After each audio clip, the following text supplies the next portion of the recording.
तर आज मी खूप सारे कपडे धुवायला काढले आणि म्हणजे होतेच हे. तर हे कपडे धुवून घेतलं. आता थंडीचे दिवस पण सुरू झालेले आहेतच आणि थंडी अशी लागायला लागली आता की अचानकच सुरू झाली थंडी पण. तर चला ठीक आहे, माझे कपडे वगैरे झाले होते आणि मग मी सायंकाळी आली आईकडे. आईकडे आल्यावर मग इथे जे मुळे असतात ना, त्याची ते हिरवी भाजी जी असते ना, ती मी बनवायला घेतली. कारण ती होती आणलेली आणि खूप खायला टेस्टी लागते.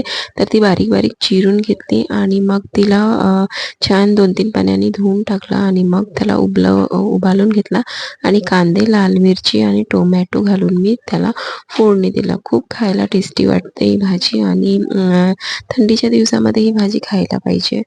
तर मी अशा प्रकारे बनवली आणि खूप सुंदर आणि मग फ्राय केली आणि शेवटी मग मीठ त्यात ॲड केलं.